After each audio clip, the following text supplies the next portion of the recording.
Well, let's go across now to our special debate tonight. Abhishek Singhvi, they're resigning.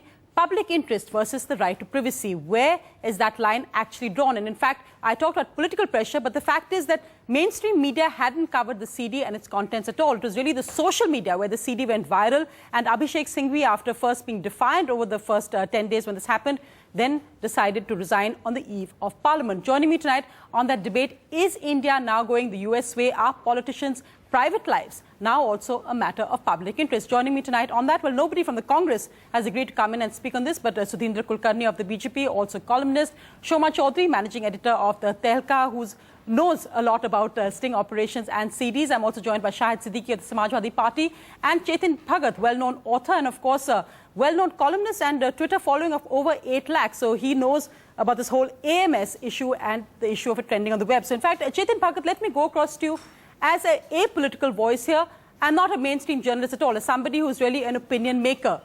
Do you think Abhishek Singhvi did the right thing by stepping down? Because his statement, an impassioned one, makes the point that this is about prudent interest. It has nothing to do with public interest at all. It is an issue of privacy. Do you think he has a point or not? Well, you know, unfortunately for him, he got embroiled in this, which, as he himself says, if at all, is a personal matter a little bit. But I think it remained personal till the point that the invasion of privacy remained till the point that, okay, he was in an act and whether people should see it or not. But the fact that he went to court, took an injunction against it, said his driver was lying, the CD is morphed, that becomes, you know, honesty versus whether he's being honest or not. And that, I think, people have the right to know whether their elected politician is being honest in public life or not. I think where people often miscalculate, especially some of the old school leaders, is the power of the social media. You know, even I heard some statement minister saying we've never tried to curb the social media. Well, you cannot curb the social media. It cannot be curbed. It's out of control.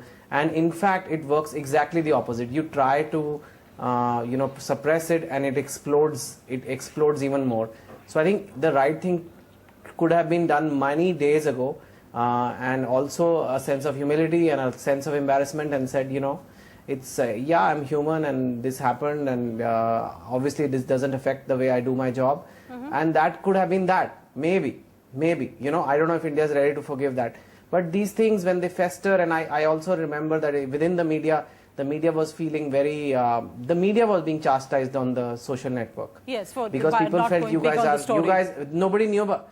Yeah, nobody knew about the High Court injunction so much because you couldn't even talk about the injunction that much.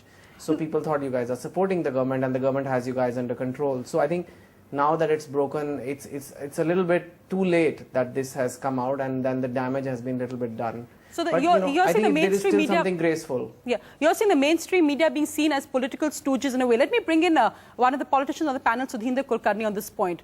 Privately, many politicians have said that this will open a Pandora's box. We've seen, of course, previous CDs like NDTV when he's governor in Raj Bhavan. We've seen the case involving an RSS, Sanjay Joshi, who was then brought back within the BJP. You've seen other cases, Swami Nityanand CD as well. Again, the actress in that case has gone to court saying the CD was completely morphed and fabricated. Do you think this trend of caught on tape, no question of verifying if it's genuine or not, politicians being forced to be accountable for their private lives, do you think it's a good trend? See, normally we shouldn't be discussing these matters on television at all.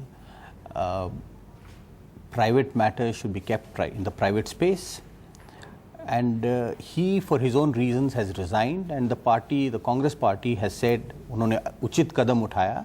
So the matter should rest there. If the matter comes up in Parliament, because he also headed a parliamentary panel, you know, Parliament will discuss it. There's no need for us to discuss it here. No, but the interesting thing is, because Chetan Bhagat made the point of the mainstream media not mentioning it, but neither did the opposition. Arun Jaitley wrote a very indirect column today about the enforceability of court injunctions, making the point that the social media violated it. But the BJP has so far not attacked Abhishek Singhvi, except for Prakash Javadekar a short while ago this evening after Abhishek Singhvi resigned.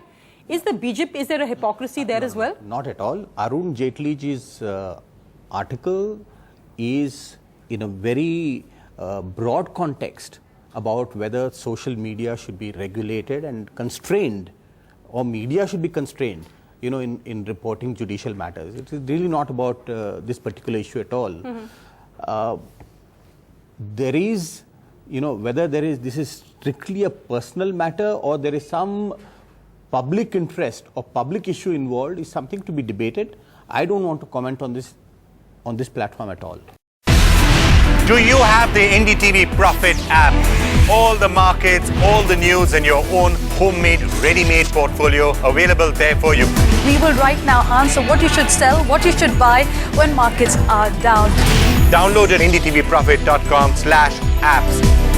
Get the best app from the channel you trust.